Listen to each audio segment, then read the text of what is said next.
and welcome to the Boopcast, episode 45. We are your host, SheNoob, and Cory. And this week we have a very, very special guest, first-time Boopcaster, Mr. Dishwasher1910, also known as Bach.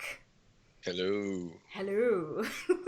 Welcome, everybody. So nice to see so many of you in the chat.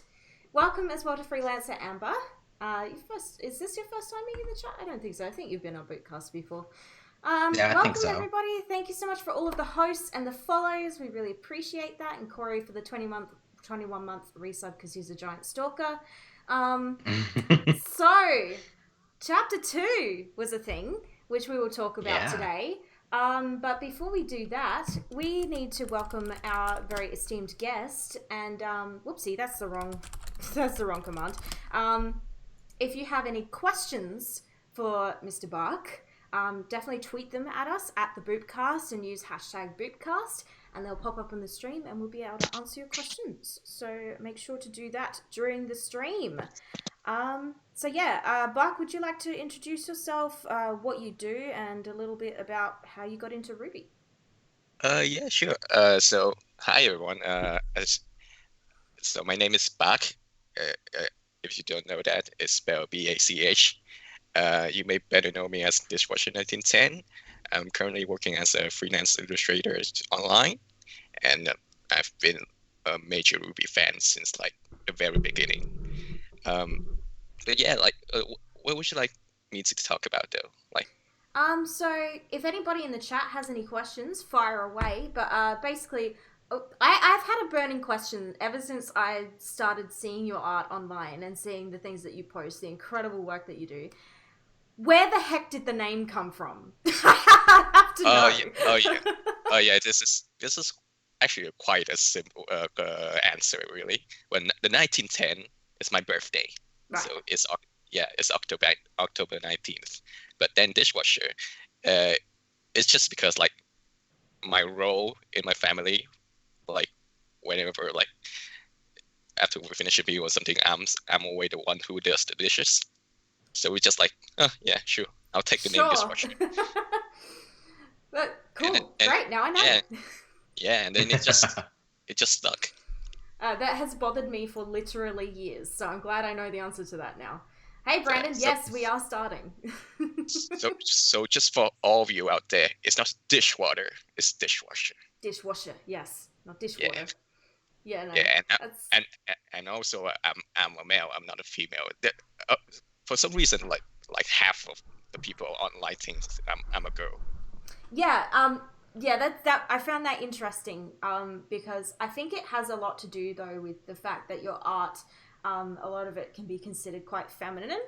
But like, I mean, because all the death and destructions. Yeah, apart from those.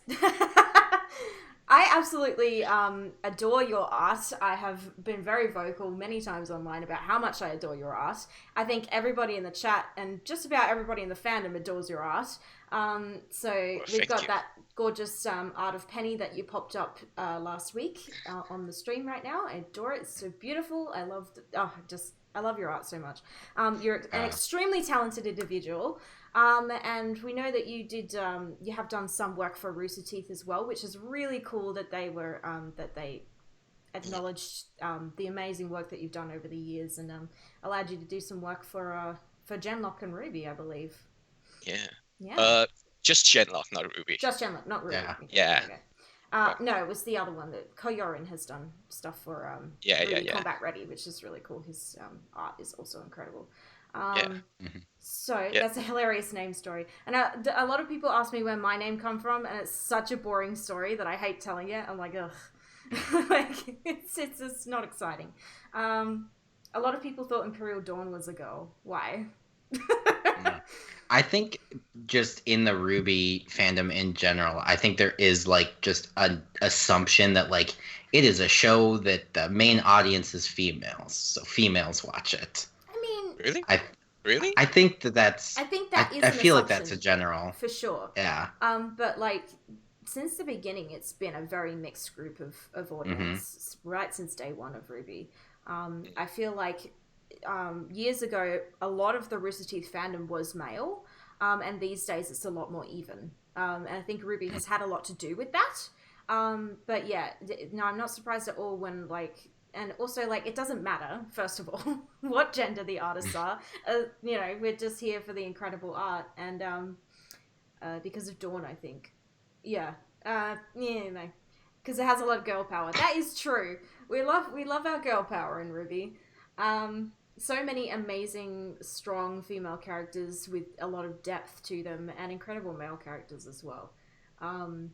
So yeah, we're going to chat about Chapter 2 today. But if anybody has any questions at any point, please tweet at us with the hashtag Boopcast, at the Boopcast on Twitter. I'll put that in the chat again for you guys, and they will pop up on the stream so that we can read them. No, it doesn't matter at all, but you know, it's just it's a strange assumption that people make. You know, not that it makes any difference, but yeah.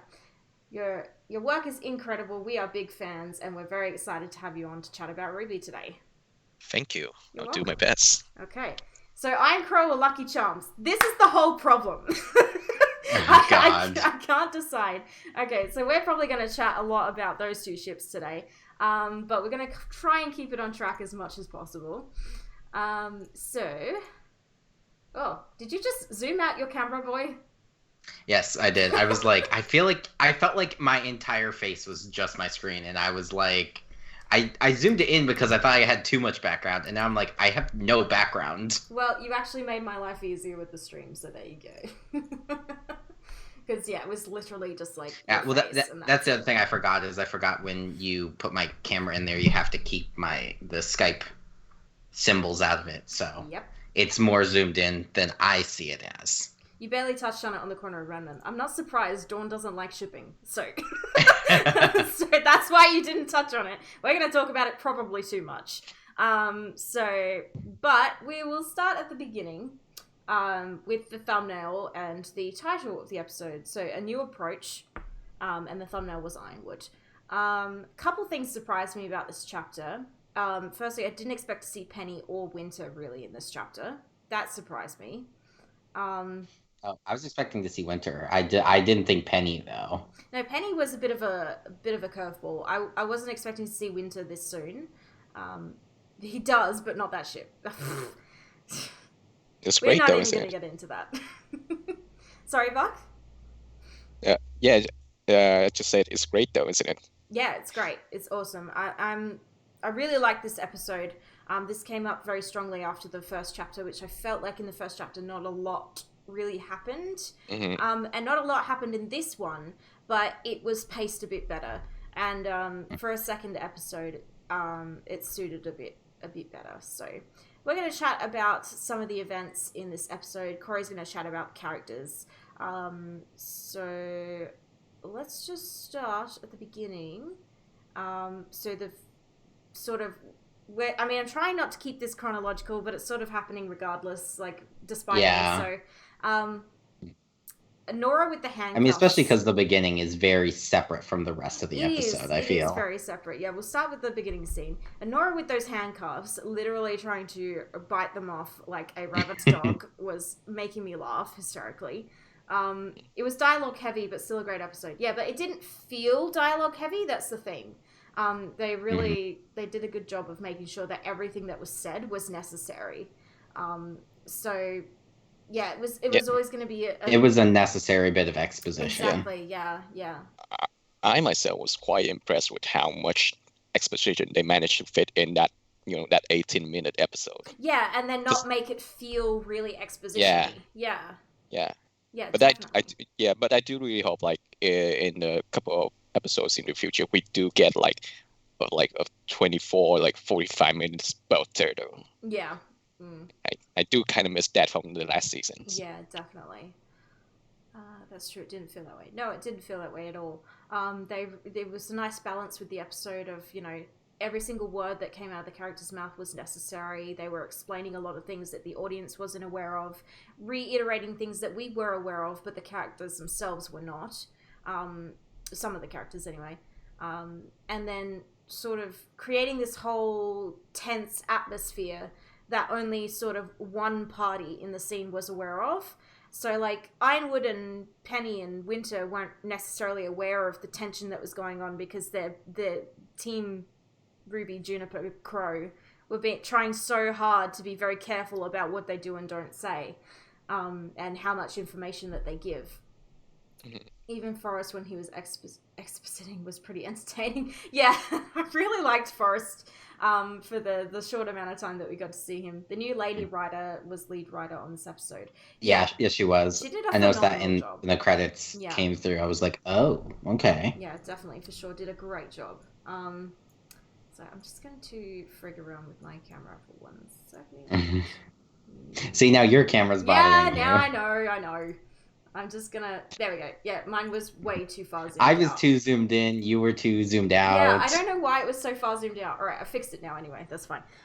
So... Yeah, she has done a phenomenal job so far from what we've seen.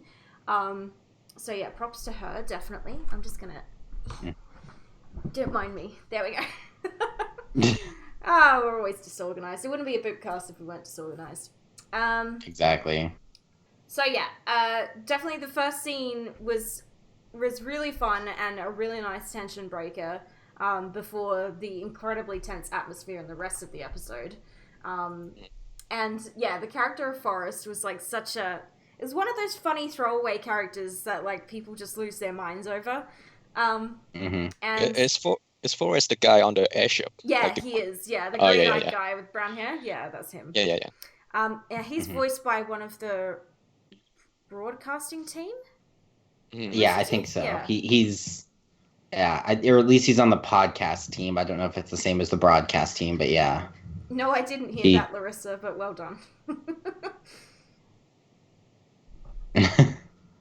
But yeah, I know people who watch the Achievement Hunters podcast. I almost said Always Open. The other one. Oh God, what's Achievement Hunters podcast? Off topic. Off topic. That's it.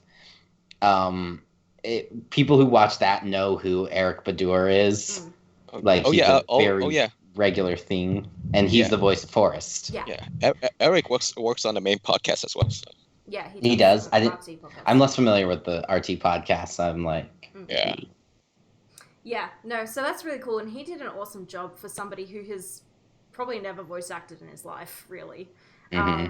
He did an incredible job. So, yeah, it was just a really fun, like, throwaway character to sort of ease the tension of the situation. The guys in the front are so done with his crap. It's so funny. The way they just, like, put up the glass barrier and it's slowly going up and he's still talking and it's going up and he's still talking. And it's, it's just a perfectly paced and timed scene. It's really great. Plus, also, he's a really interesting character to see kind of how people of Mantle view Robin, or at least, like, maybe the more, like, kind of revolutionaries in Mantle. And Ironwood as well, yeah. Yeah, and Ironwood, too, yeah, exactly. Their opinions on how those are different, and, like, you know, he sees Ironwood and the Aesops as, you know, like, they're totalitarians, and they're, you know, Ironwood's hit squad, you know, like, you know, so it's interesting to, like, he was a good character to have just because it's, like, gave us a little bit about Robin and gave us a little bit about, like, how do people generally feel about everything. Yeah. Generally. While also being hilarious. I get a lot of Attack on Titan vibes from Mantle and Atlas in the fact that, specifically in the Levi overs, spoilers if you haven't seen them, so there's like an underworld underneath the city in Attack on Titan, which is where Levi grew up. And it's the same sort of vibe where like it's this below city where, you know, it's generally sort of like poorer, almost like slummy in a way. And there's like, you know, a lot rougher people there and a lot more renegades and things like that. You can basically compare that to like Coruscant from Star Wars. Oh yeah. It's just like definitely. the above city is like the rich people. Yeah. Even the architecture is kind of similar as well. Yeah, exactly. Because like I was gonna say, like with Mantle, like it's very industrial looking and it's like kind of dirty looking, whereas with Atlas, it's like futury and bright and glass and clean. white and like they look very different. Yeah, it's very You know, it's like the contrasting. Coal City and the Diamond City kind of a thing. Exactly. And yeah. this is again a shout out to like the whole design and like the VFX God, team yeah. of Rooster Teeth.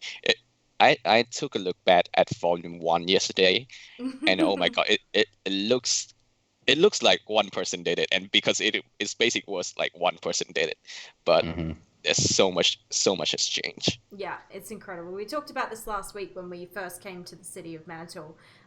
The absolute incredible architecture and set design going on there. But then that overhead shot of the city of Atlas, or Atlas Academy specifically, just the amount of detail that has gone into those backgrounds. They're not even sets, they're just backgrounds.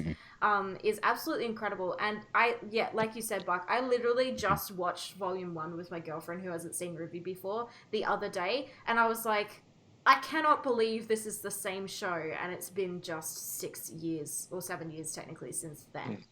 It's just incredible, how far they've come, and how absolutely beautiful the show is looking this year.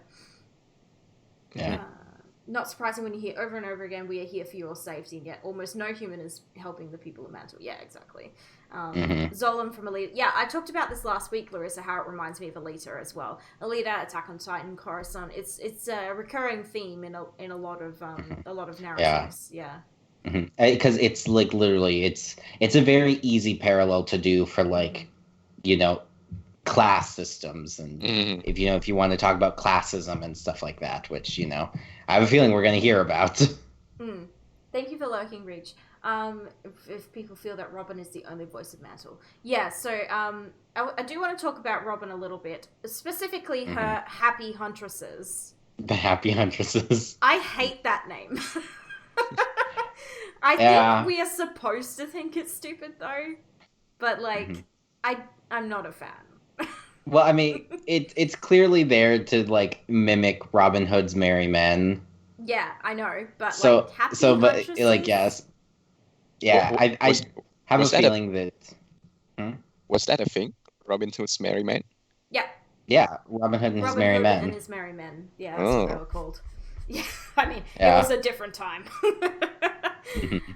Still better than Merry Men. Is it though? They're kind of on the same level of terrible. But I do like that, who was it that calls it out? Somebody calls it out with like, is that their actual name? Oh, it's Yang. No, it was Oscar. No, he said Happy Oscar Huntresses. goes Happy Huntresses. Yeah, and then is that their real name? Like, yeah, they are. I think they're aware that it's dumb, and we're supposed to think that it's dumb, and it is super dumb. Plus the tiny bit that we know about Robin, I'm positive she's going to hate it. Yeah, she doesn't. I'm quite interested about this Robin character though, because like she's not a full-on revolutionary yet. She's still vying for like a position for like the council of Mantle and something like that. So she's also a politician. So I'm really interested on how they're going to do that. Is she's going to be like a Mahatma Gandhi type, like, you know, like just like pacifist, keeping calm, or is she just going to go full blown, you know, White Fang on us? Yeah, she doesn't seem like a Sienna Khan to me. She also doesn't seem like the most cheery person in the world, though we've only seen a couple of shots of her, so it's not for me to we judge. know she's a huntress though, so it's like, you know, there is kind of like, she does have some sort of like, from what we know about people who become huntsmen and huntresses, like she must have a sense of duty. She's, you know, willing to risk her life. She believes in a higher purpose, like, you know, so I'm kind of like, I don't think she's necessarily a good guy, but I don't think she's necessarily a bad guy either. So it's kind of like, I think that right now she's kind of like, it will decide depending on what happens to Mantle, like how far is she willing to go to protect Mantle. Here's a question though. Do you think like Atlas and Mantle is gonna get wrecked by the end of the season, like Beacon? Oh yeah. By the end of the volume, possibly. Yeah. By the end of volume 8, definitely. Yeah, for sure. Cory and I have a collective theory that volume 7 will end with the Amity Coliseum falling from the sky. Oh, and shit. Just obliterating everything. That's our collective running theory at the moment. Yeah. So where will Team Ruby move on though? Are they just gonna jump onto a train and then just just like the whole series just turns to like Canterbury Iron Fortress? I mean, there's still Vacuo. We haven't been there yet. Mhm. And then there's wherever the frick Salem's at. Yeah. Yeah, that Yeah. little island that's Dragon has a name. Island. Dragon Island, yeah, that's the one. That's just and what I always call it because it looks like a dragon. the rest of Team Ruby and Juniper have never been to Menagerie either. That's a possibility, though I wouldn't see why they might go there. Yeah. But, we don't know where the story's going to go, so that's, everything's open. But yeah, Vacuo is the one main place apart from Dragon Island that we still have yet to visit. So yeah. I know. I don't see like I see Volume 7 ending like with like Revolution breaking out, and then that'll be the plot point for Volume 8 is like, okay, we gotta like fix Mantle and Atlas, like there's some systematic stuff here we gotta fix. How far have Beacon recovered, you think? Like by this time? Oh, not at all. Really? Yeah, I don't think anything's been done. Yeah, because I miss Glinda though. I want to see Glinda back. Unfortunately, Glinda won't come back because her voice actress left. So. Yeah. I mean, unless they give her another voice actress, but we might see her again in the future, but I doubt it. Yeah, and if we did, she would have a different voice. Destroy every capital. But yeah, as far as Beacon goes, like I'm not sure how much time and energy people are investing in trying to rebuild it at this point. Because the world's in a bit of a shambles at the moment. Yeah. Plus, also with the Wyvern frozen at top of Beacon Tower, it's still attracting Grimm to it. They said that in Volume 3. So like, they're probably just still trying to like secure Vale, like keep Vale safe. Like Beacon is overrun with Grimm at this point, and they're just like, just don't attack the city, please. Dodge, it's been 2 years since Beacon was destroyed. Yeah. Not 6 months. It'd be a great like plot device to have like Team Cardin returns as the heroes defending Vale. Oh God! I want Team Cardinal to come back, and Cardin and Jean have the same haircut. Yeah, just like who's the chattier now? Yeah, exactly. Yeah, no. Ruby was nearly 16 when Beacon fell, and she's now 18. So it has been more than 2 years, since Beacon fell. So yeah, it's taken them this long to get to where they are. Yeah. Well, they never specified how long the time skip was between 3 to 4 months. 3 and 4. Oh, really? I thought that they originally were like 6 to 9 months. No, I think they initially said 4 to 6, and then they said 3 to 4. Because it went from fall to winter, so it can't have been that long. Like 3 months at most, probably. Well, that was just the final scene in Volume 3. I mean, to like Volume 4. Oh, like, to Volume 4. Yeah, it was a couple more months after that. Yeah. Yeah. So probably around 6 months altogether. Yeah, I was just thinking at the end of Volume 3 for some reason. I forgot that there was a time skip after that. Yeah, there's definitely has been a lot of walking. Eskimo, she's still a child. No. Yeah, so moving on from that topic. Yeah, what were we talking about? I have no idea. We derailed ourselves. We were talking about Robin and then Mantle and everything. So yeah, I'm still sticking with that collective theory. But if it doesn't happen at the end of Volume 7, I definitely think that arena is going to fall at some stage. Yeah, especially because now we know that like Ironwood has plans for the arena. So I'm like, They're bringing it into the forefront. And now I'm like, yeah, this is going to be radically important, but not in the way that the characters are hoping that it will be. Especially because it's so much of like hope for the future. So like Salem's going to be like, nah, take that shit down. Yeah, there's not much time at all between Volumes 5 and 6 and then 6 and 7. But between Volumes 3 and 4 and then 4 and 5, there was a bit more time. Well, not 4 and 5, actually. There was only a couple of weeks in between 4 and 5. But yeah, overall, all of the events have occurred over a couple of years since the fall of Beacon. Most of that time passing in the time skip, like all in one go. So yeah, there was about 6 months in the time skip, and then Volumes 4, 5, and 6 have occurred over about a year and a half. So As far as the Colosseum goes, I've literally written giant floating death trap in my notes. This is essentially what it is. I keep thinking of like the Chaos Emerald Island in Sonic for some reason. The whole falling out of the sky, I think. Yeah. I keep thinking about Final Fantasy 13 and Cocoon falling out of the sky. I'm like, that's literally what it will be like if that Colosseum were to crash to Mantle. Except not quite on such a catastrophic scale, because Cocoon is a planet. Yeah. Or a moon, at the very least. I just keep thinking about the gravity dust that's underneath there, where I'm like, once that goes, like, it's gone. All they have to do is the other shut thing I'm that worried off about, or blow it up, and that's it. Just sabotage the dust, and it'll fall down. Wait though. What if Atlas falls on Mantle? That was the other thing I said. I was gonna say is like, I'm terrified of Atlas falling again. That's just like bad architectural planning. Yeah, it's really not good. And like Ironwood says in this chapter, he's like, they're like questioning him about the embargo and pulling all of his troops back, and he's like, I wanted to make sure that Salem couldn't infiltrate. And I'm like, you are the dumbest motherfucker on Remnant if you think that's gonna stop her. Yeah.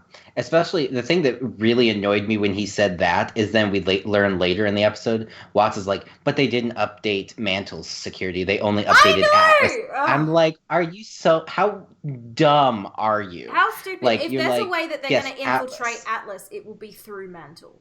Because Mantle's security is pathetic. When it falls, exactly, yeah. So is Ironwood crazy? Why does he think this is a good idea? I think he's not thinking things all the way through. He's just desperate to have a plan, that he's just come up with this plan that he's like, this is what I'm going to do, and I'm going to stick with this, and he's not thinking it all the way through. I will say, I am not as against Ironwood's plan as everybody else seems to be. It is a good plan in theory. It is not going to go the way he thinks it's not going to work. It's not going to go the way he thinks. But I think given the information he has, there's a certain amount of sense that can be made of his plan. Oh, yeah. It makes sense. It's a good plan. But it's going to fuck up. At the end of the day. It's not going to go the way he thinks it's going to at all. Because nothing has gone the way they thought it will so far. So why would this just suddenly work? It's not going to work. Something's going to go terribly wrong. Yeah. But do you think that Cinder and Neo is going to make another appearances? Because I think so far it seems like Watts is going to be like the main guy. Watts and Tyrion, are going to be the main villains, I think. Yeah. But we did chat about this last week that I think that Cinder and Neo are going to pull an Adam this volume and just show up out of the blue in like chapter 9 and be like, hey, we're here now.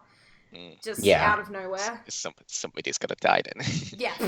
Well, also, like, we know that, like, I was always so caught up about this on during volume 6, but like the timeline of everything happening with Cinder, like I have a feeling like all the events we saw of volume 6 for Team RWBY side, like I don't think that Cinder and Neo had even met up yet by that point, because it was like a month after the fall was all over the place, of Haven when those two met up. So I'm like, Cinder and Neo have some catching up to do time-wise. But I definitely think we're going to see them eventually this volume. I just don't think they're going to be like necessarily more central focuses like Tyrion and Watts will be. Yeah, because right now Cinder's motivation is just basically like fuck Salem. She just wants to kill RWBY, right? Yeah, that's what she cares about. Yeah. And same with Neo, really. Yeah. Yeah, so they're definitely, I think they are going to show up later in the volume, just out of the blue, just be like, hey, like exactly like Adam did in volume 6, where he just suddenly appeared after being in chapter 1 for 10 seconds, and then not seeing him at all until chapter 9, and he was like, hey, what's up, I still exist, and we were like, ugh. But then he died, we knew so he it was fine. Coming, though. Then he died, so it's all good. Yeah. We're not going to get that luxury with Cinder, though. No, we are not, because bitch is a cockroach, and we've tried to stamp her out twice now, and it hasn't worked.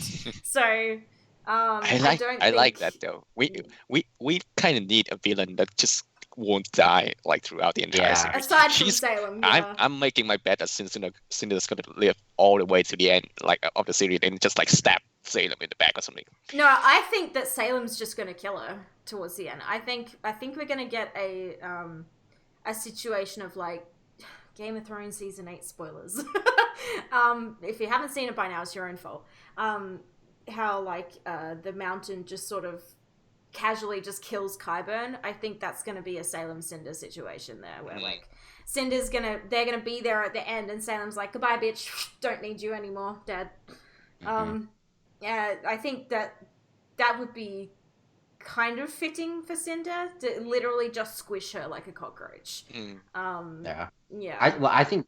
I really think that like, because I think that the thing they're aiming for with Cinder is that Cinder will inherit all 4 maidens' powers. At least I think that's Cinder's hope. Yeah. And I'm wondering if that isn't like Salem's plan, is to get her to inherit the powers and then somehow pass the maidens' powers on to Salem. So Salem has all of her magic as well as all of Ozpin's, basically. I just remembered that Raven is still a thing.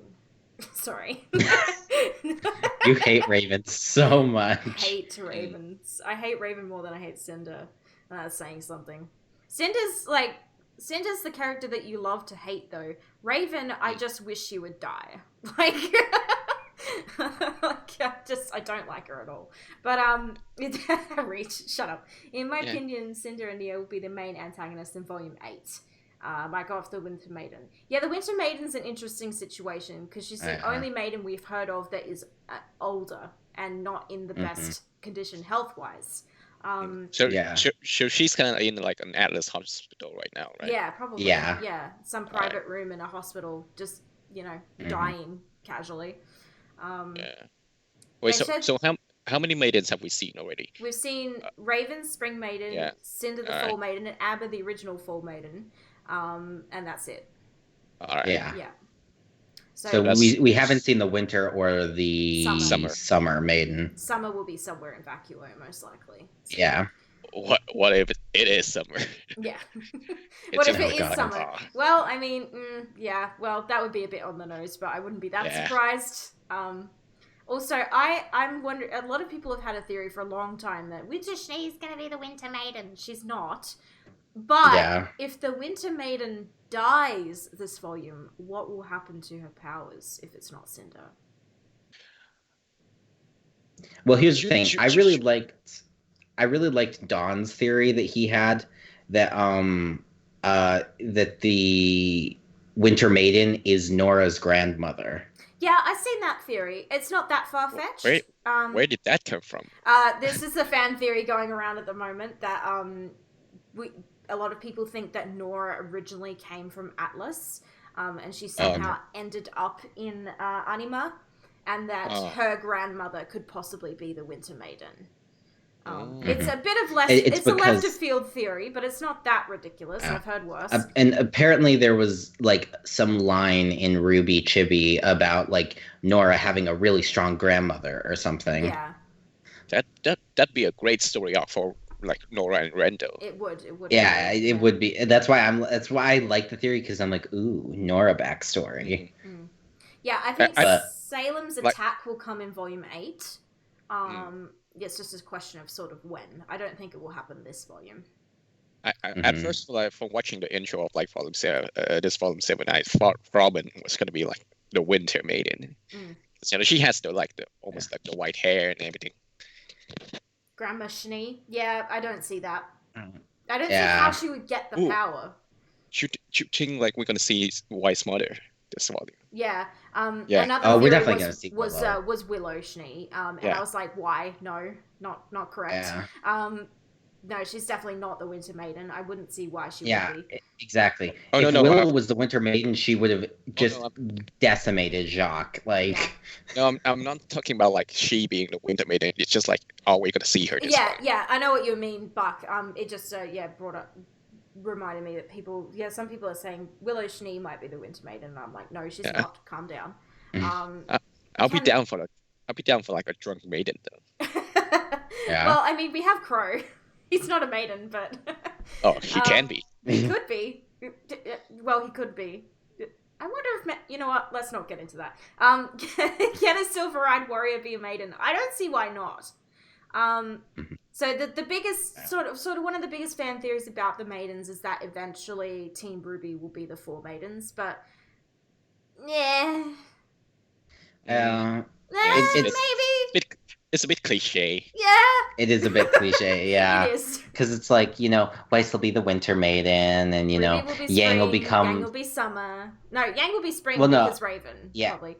Yeah, Ruby because will of be Raven. summer, and then Blake will be fall. Yeah. No, Ruby would be fall because of Cinder. See, it doesn't fit with the, It doesn't fit properly, that thing. Yeah, so that's why I think it won't happen. If that's gonna happen, I want Juniper to be the winter maiden instead. I want John to be a maiden. 3 of them are guys now, though. It doesn't matter. I want John to be maiden. He wore a dress. He is a maiden. Do you not remember the dance? Have you seen him in a dress? He wore a dress.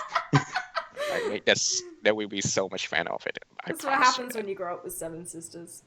Yeah. Oh god. Yeah, so a drunk maiden. Yeah, I hope we see her this volume. Willow Schnee. Yeah, might be interesting. Yeah. It is either Willow or Nora's grandmother who may be the Winter Maiden. It's not Willow. There is no reason why it would be Willow.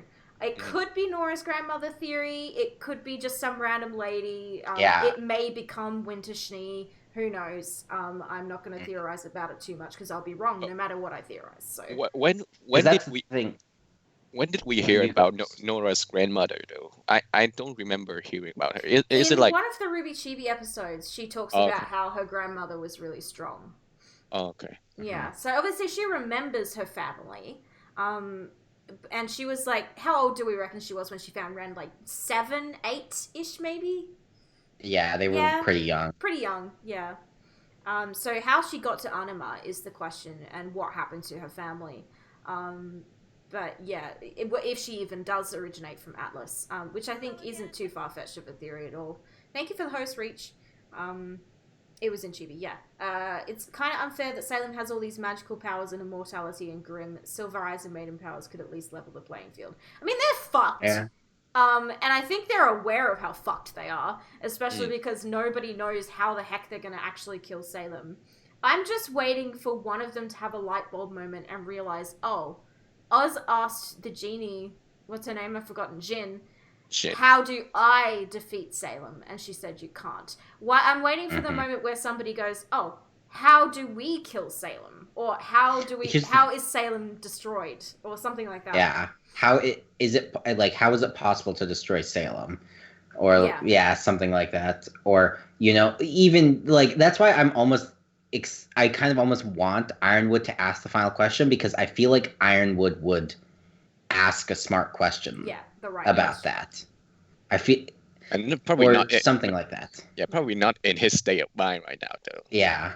Or even Penny. Like, Penny's a robot. She thinks very Penny's laterally. A little like direct, it could be. Though. So she's quite direct in the way she words things. So I don't know if she'd think about it that existentially necessarily. True. Rottenwood has a question for us. Is there a character in the RWBY series that you didn't think you would like at first but ended up liking? Larissa says Tyrion. That's a good one. Ooh. I mean, Dodge says Ironwood and Weiss. I kind of agree on Ironwood. Ironwood, he was designed to be a character you didn't like and then liked. And that's also with Weiss. I always knew I would love Weiss, though. I'm still on the fence about Ironwood because I don't trust how nice he's being right now. The other shoe is going to drop. I'm just waiting for it. I'm just waiting for it. It's going to happen.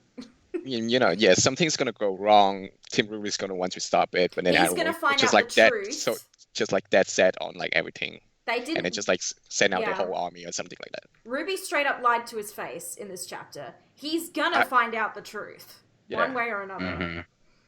Mm-hmm. So, a character that I didn't think I would like but ended up liking. I can think of several characters I thought I would like and I hate. Raven. I just... character Cinder. I didn't... I mean, I hate her. Yeah. I mean, here's the thing. I like Cinder, but I like her in the I like to hate her kind of way, though. Yeah. And also, she's just gorgeous. Tyrion's a good one. I wasn't sure about Tyrion when they first introduced him, but I love Tyrion. He's great. He's a great villain. Roman. Roman's one that comes immediately to mind that I didn't think I would like, and immediately fell in love with Roman. I think for me is Roman and Neo, not in terms of like I don't expect to like them, but like I didn't expect to love them so much. That's more like it. Because I love Neo, even though she has like no storyline at all, something like that. Oh, everybody loves Neo. Oh, you know who? Two people I just thought of: Mercury and Emerald. Oh yeah. Oh yeah.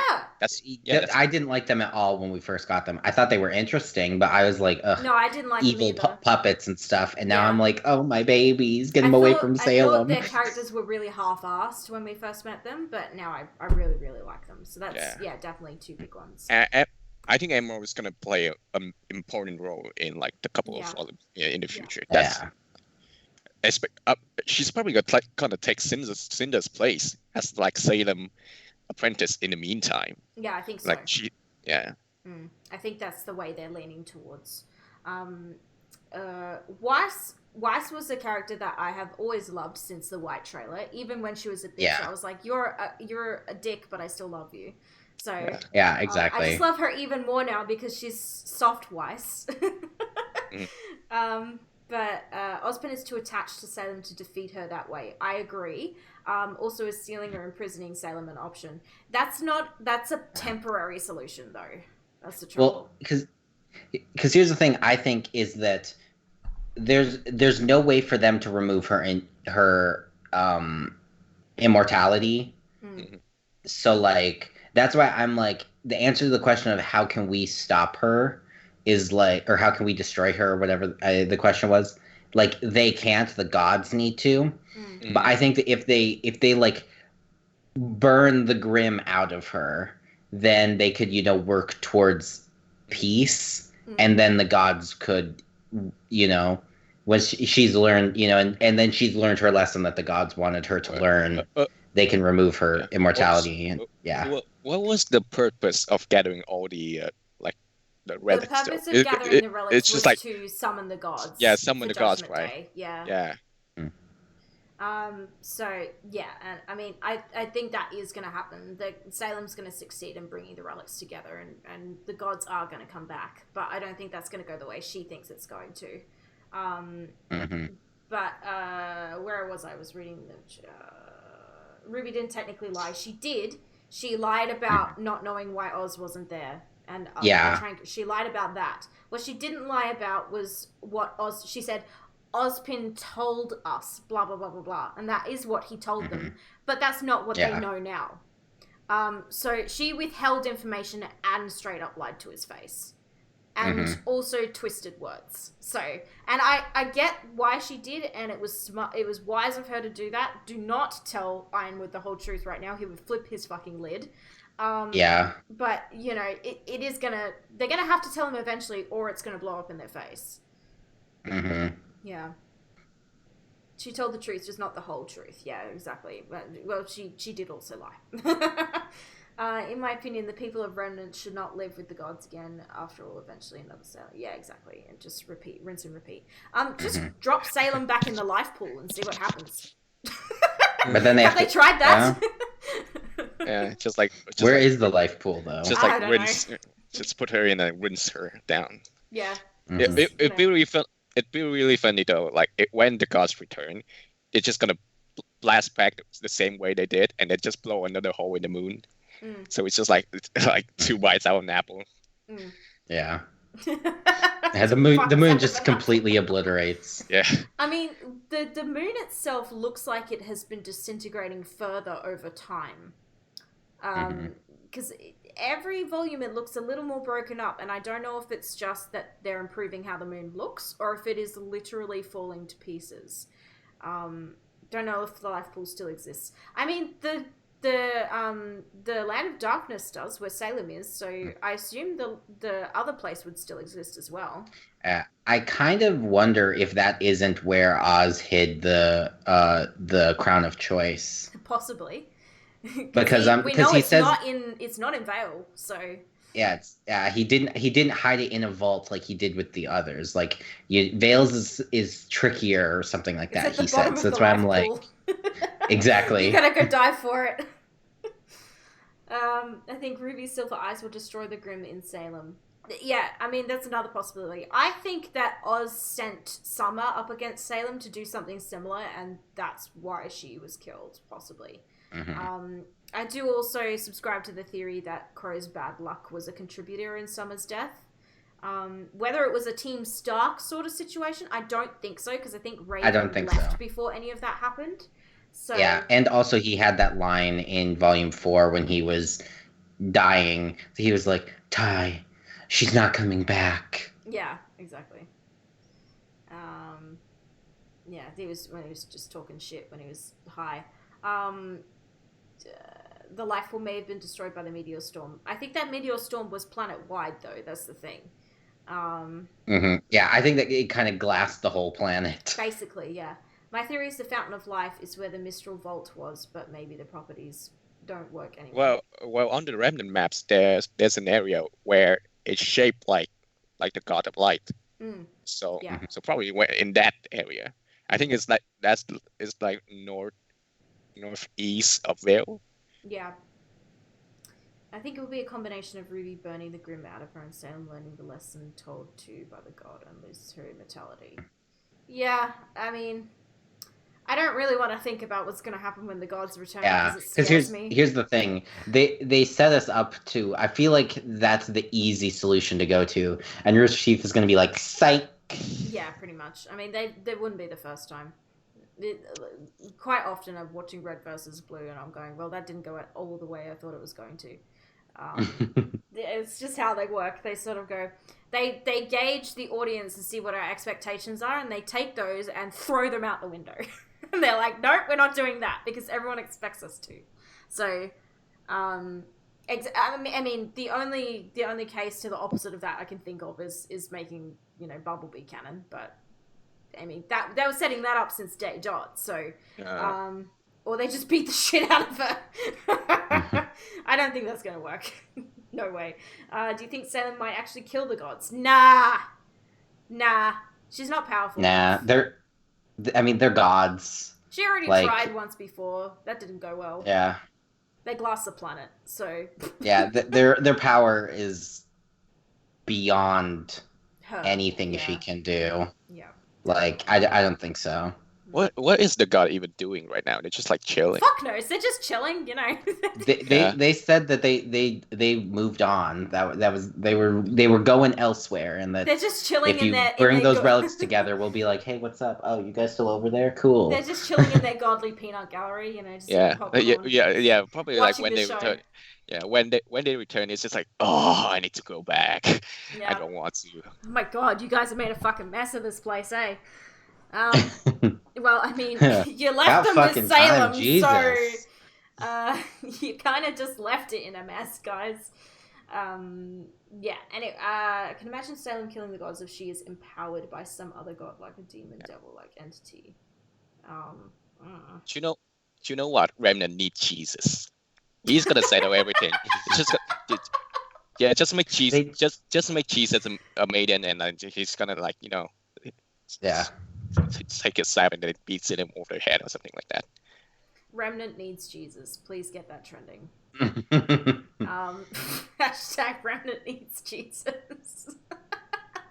Oh god. So back on track with what we were originally talking about. Weiss was I mentioned this last week, but they're in a city where literally everybody recognizes Weiss.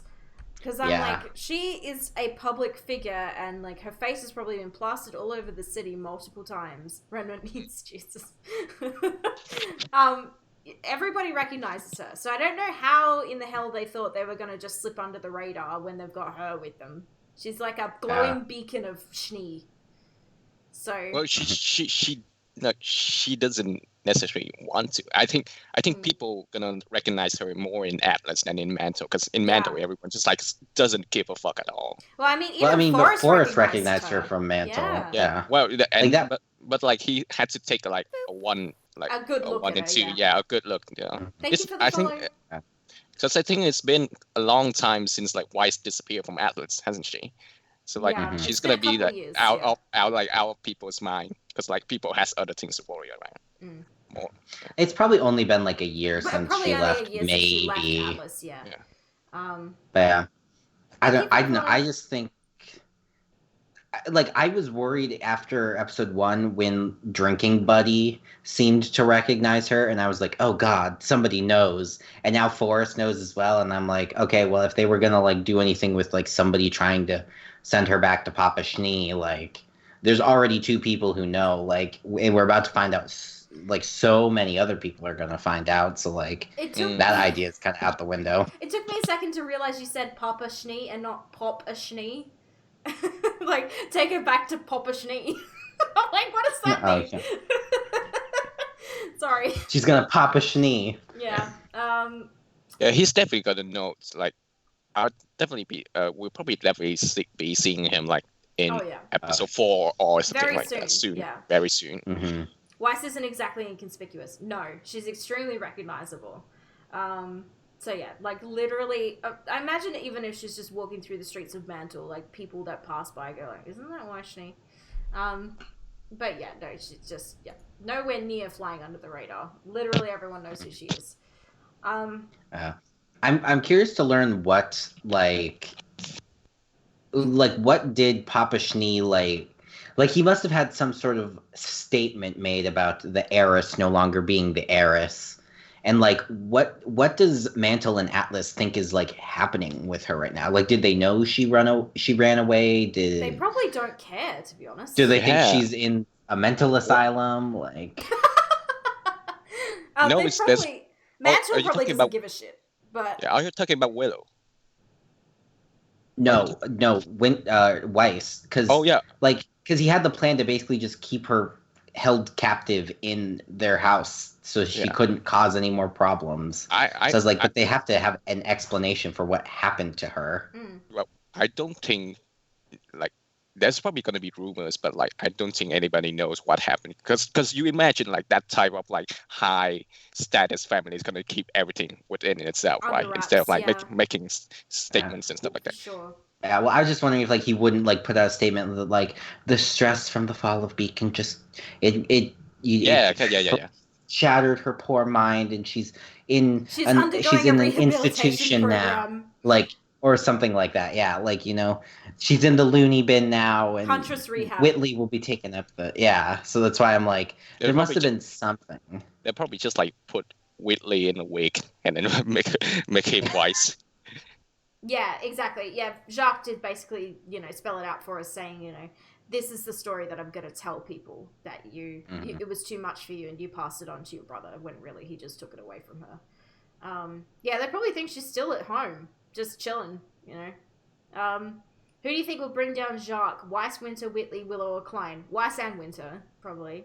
And a little bit of probably Ruby in there too. I want Ruby to smack him in the face or something. I think Robin's gonna have something because like it's currently Robin versus Jacques for the Mantle Council or really the council's slot. To just slap her father back, please. I know, How right? do you like it? Yeah, full backhand. Yeah, exactly. Well, I think it's gonna be both. Like, I think somehow Winter and Weiss gonna recover their mother from like that state, and then because she's like Willow is the main person in the house, right? Like Jacques just married into the family. Yeah, Jacques married her. Yeah. So technically, she has. She's a Schnee. Power. Technically, she has, she has the bloodline. Jacques doesn't. He just happens to look like a Schnee. Although I think maybe he possibly had work done to himself to make himself look like a Schnee as well. Yeah, I want Whitley to backstab Jacques and actually not be terrible. Yeah, it's not going to happen. Yeah. I have hope still. No. Because again, like... Whitley's lost cause. Whitley's like 14, 15. Yeah, and like, he's been brainwashed. Sure, he's just going to do whatever like Jacques says. Like I said last week, he just needs like one good Grim attack that'll almost kill him, and then he'll learn to respect his sister. Maybe. Maybe. We just need to traumatize the poor boy into giving us what we want. Mm. Does Ironwood know Ozpin takes over the host because he was... yeah, he does know. He's aware. Ironwood knew as much as Qrow knew before Qrow knew everything. And Qrow was aware of the reincarnation, so... and he said to Ironwood, Oscar's the next Ozpin, and didn't, need to explain what that meant, so... Plus, also, it is kind of from what we know about the process, Oscar knows eventually that him and Oz are just gonna kind of become one, and that he's gonna kind of lose his identity. So I think that maybe Ironwood assumed they were further along in that process than they actually were because of, Ozpin, hopping into that little box in the back of Oscar's brain. Yeah, wherever that is. Weiss was brainwashed earlier, but we know for a fact that Weiss was always defiant towards her father, whereas Whitley has been the complete opposite. So, yeah, not two cuts of the same pie there. Anyway, back on track. Hoping Whitley to be like Lelouch or Light, and the Whitley was... I don't understand that reference. So Atlas Academy. The background art of the background scene just looks incredible as they're flying over Atlas Academy. That place is freaking huge. Yeah, it's so big, isn't it? It's so big. It's like triple the size of Bacon. Yeah, it's enormous. And yeah, I mean, Penny mentions at the end, we'll talk about how large and well funded the academy is. When they get there and they're going up in the elevator and they're like, what do we do? What should we say? And Ruby's like, we just need to, be careful what we say to him. I love the way Blake delivers her line, "We'll follow your lead, Ruby." I love the way she delivers that line and sort of reiterating how much trust all of them are placing in Ruby to really be a leader and step into that and lead the way on that one. And also Blake's ears in that scene. I pay so much attention to Blake's ears every time she's on screen because I'm like, oh, they're they're doing things, so they're so cute. I love the way that they animate Blake's ears. It's really good. But it's getting better every volume. Ironwood did say it was right that Oz wasn't present, so it seems he's already present. Wasn't. Progress, Yeah. Well, I mean, but I think that he was expecting more of the Ozpin Oscar situation that we were seeing in volume 5, that would be what was happening, and that Ozpin could just be like, hey Oscar, I'm going to talk to Ironwood, yoink. Yeah. Rather than where what's happening right now, where Oscar's like, actually he's not coming to the phone right now. Yeah. Why? Because he's dead.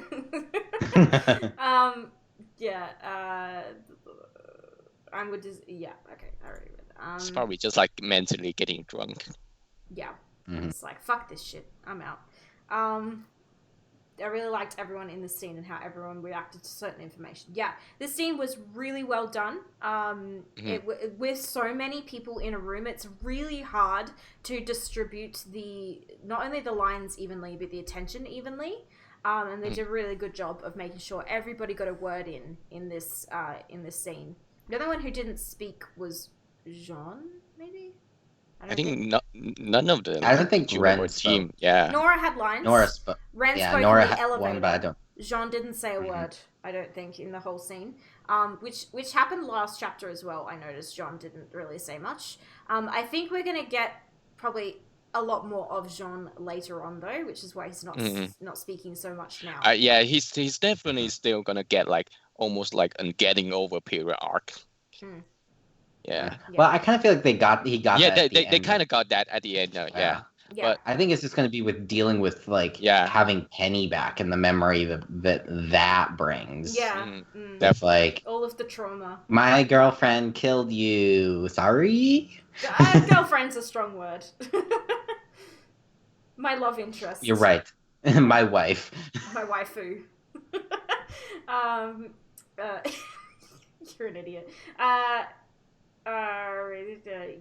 So with this scene, it was really Really well put together. I did notice another blocking issue though, which I wrote down here. When Ironwood pops the thing in the middle of the room up, Ruby and Oscar were standing on it and they sort of stepped off of it as it came up, which I thought was a really cool detail. But the second time I watched it, in the shot before, Qrow was right in the middle of it, and then in the shot when they stepped off, he was nowhere near it. I was like, stop doing this. It's so annoying. Just block your scene correctly and you won't have to worry about that sort of thing. I like this happens so much in like regular anime, especially like like the mono what's that Monogatari? Oh yeah. Yeah. I have where she's just like transported like halfway in the table and then the next. Qrow was kind of quiet too. I think he had like 2 lines of dialogue. In that scene, he spoke quite a bit, and then he talked to Ironwood afterwards. Yeah, I mean, as far as like line distribution went, Qrow had a decent amount of lines this episode compared to spoke the most. Yeah, and Yang. I think it's like a perfectly fine amount because like the center of attention is Ruby and Ironwood, so you wouldn't expect everyone just to start like yapping. Like it's unnecessary. It's gonna take up time. Plus, it was a conversation where it was basically Penny, Ironwood, and Winter against the entirety of everybody else. Yeah.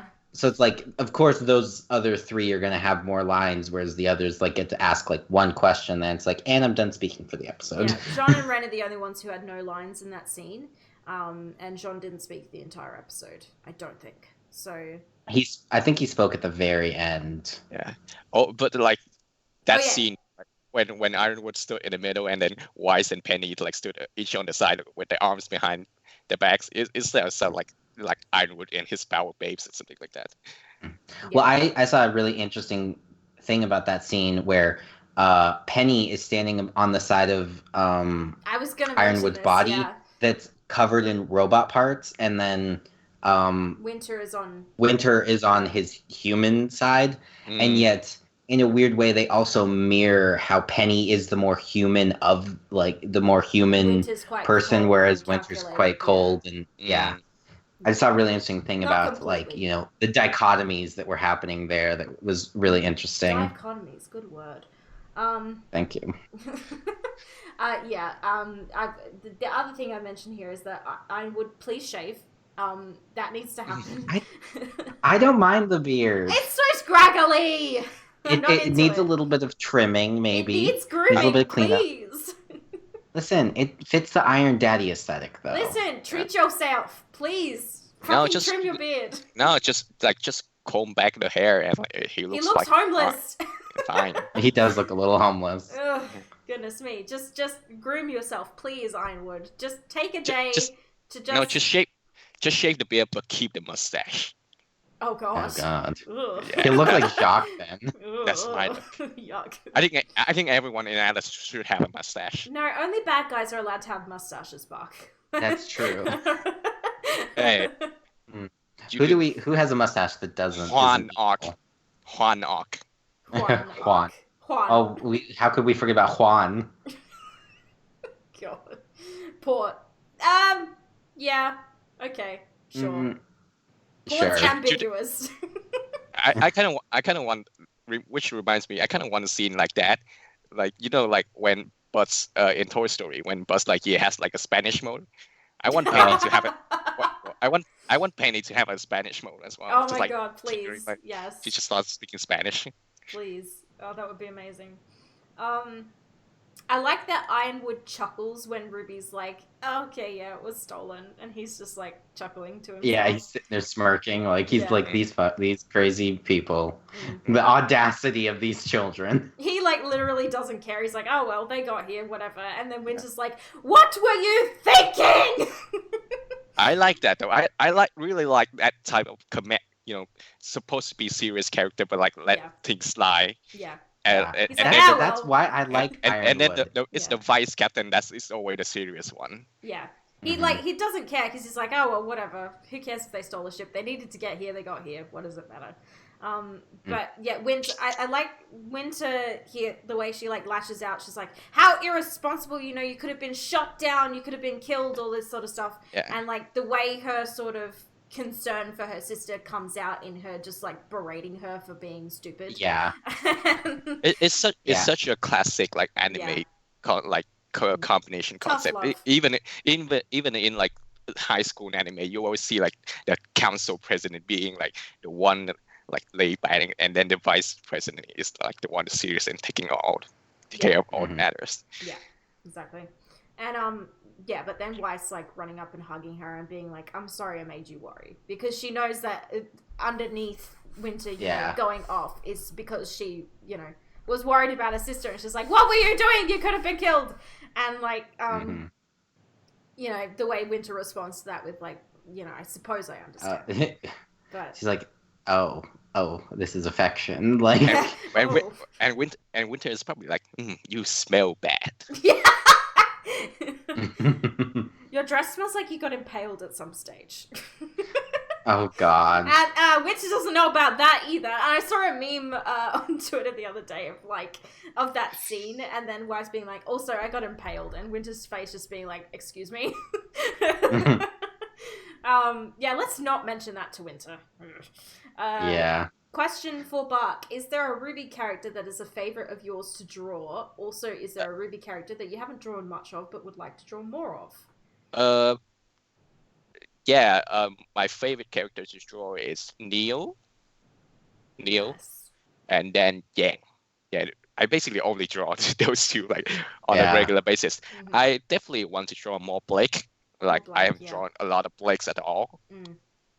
But yeah, it's basically, for me, I just choose them from like my aesthetic preferences, and those like Yang and Neil are my two like favorite looking characters, and then Penny. Yeah. That's why I drew Penny. A lot of them more. Yeah. Yeah. I love that too. You have managed to predict a lot of things with your art over the years. Like Penny being torn apart, although that was kind of... That wasn't... Yeah, that one was a little easier to predict. But I've done really well with Penny for some reason. The visual of that piece that you drew, That's I think, true. the piece that I'm talking about of like RWBY holding the pieces of Penny and crying, that visual there was like...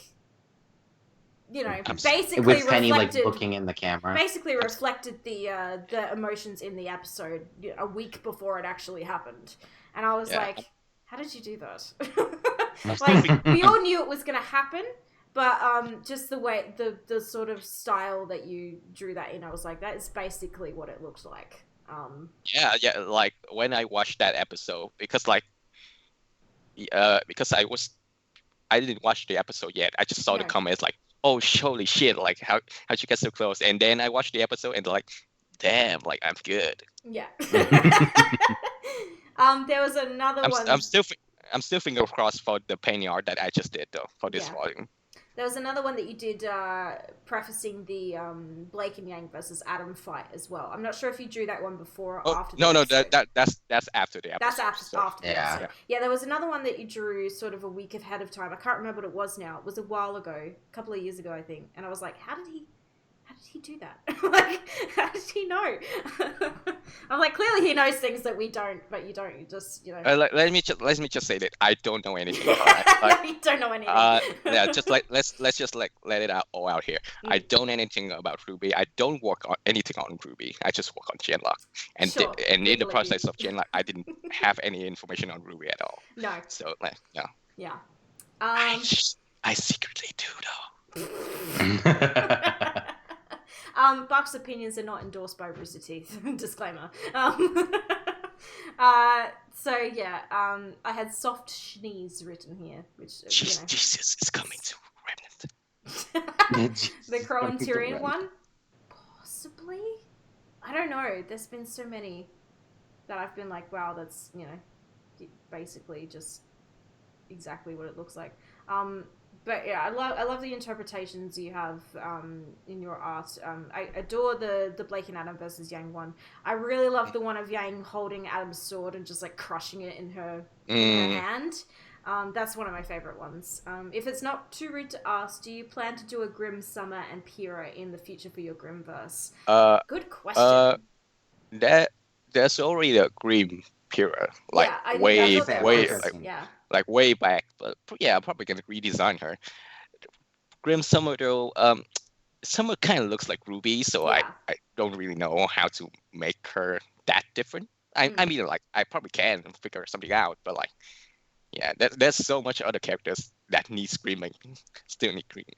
Yeah. But yeah, that line of series of art is just on pause right now. Just because I have so much other stuff to draw as well. There's a new volume. Yeah. Yeah. Everything's on pause because of volume. I love that your Penny design but kind of became canon. Yeah, I do really love how Penny's new design is actually really reminiscent of your art.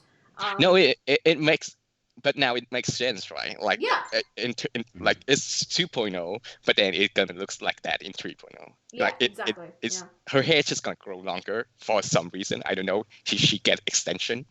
You know, she's just gonna change her dress and then just add the wings. You know, it's gonna be perfect. Yeah, I love her new design. I didn't think I would love long-haired Penny, but I do. Yeah, her dress is gorgeous, and I do love how reminiscent it was of your art. The first time I saw it, that was the first thing I thought of. I was like, oh wow, it's really similar to Bach's. Yeah. Penny's. Yeah, I remember I had that weird moment where it felt familiar, but I was like, wait, but this is the first time we're seeing her. What? Like, it didn't. It took me until after I'd watched the episode to be like, oh right, that's why that looked familiar. And yeah, I really love the series of the RWBY 3.0 series of that you've done in there, and the writing associated with that as well. I did read all of it, just so you know. And I really adore those series of art, and especially I think Blake's design in that is my favorite. Yeah, so, like with the hat. Yeah, and just the look of Crescent Rose as well. Yes, you know, cool. I kind of wanted to redesign that though, because to make it more, you know, make it more like mechanically make sense. Yeah. Instead of just like looking cool. Yeah, definitely went for just looking cool instead of would this actually work as a weapon? Don't know, but it looks cool. Through RWBY 3.0 is my favorite design. Yeah, mine's Blake. I think definitely I like Blake's design. I'm very partial to Yang. I like short haired Yang. I'm into it. I'm into her khaki booty shorts. I'm into the short hair. I'm into the bomber jacket. I'm just into it in general.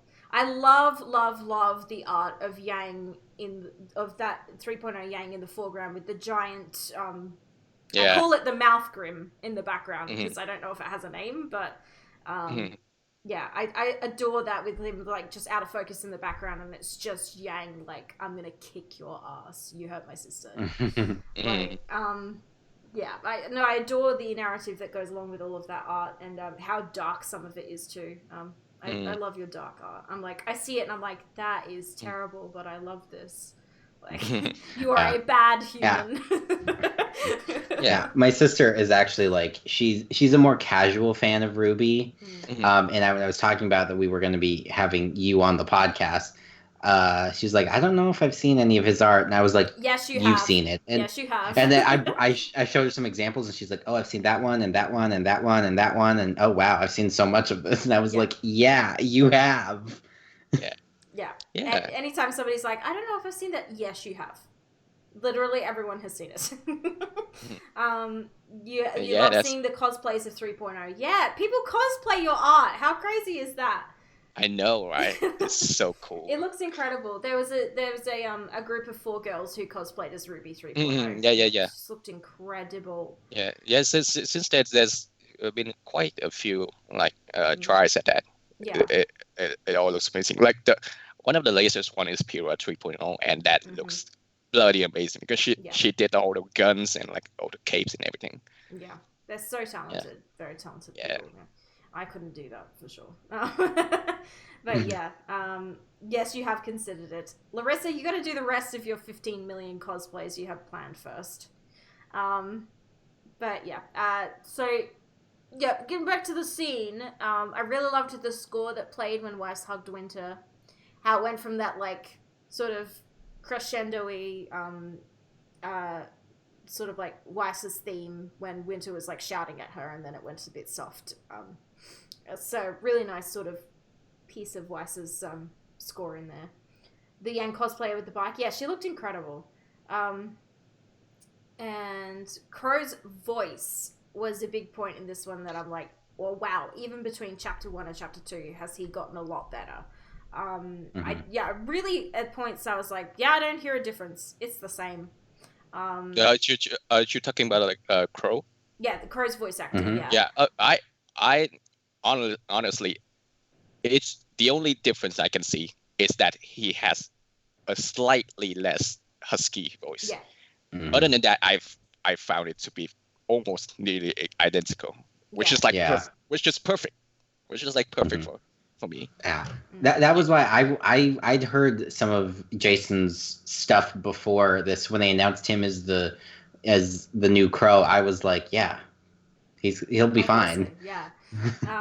But in chapter 1, it was definitely noticeable for me, the difference. But in chapter 2, I was like, oh yeah, this is just Qrow. Like, there's no difference. So are we gonna talk about that Qrow like Ironwood moments then? Yeah, of course we are. We're definitely gonna talk about it. Hashtag bromance. Haley has been dying to talk about this the entire podcast, I guarantee.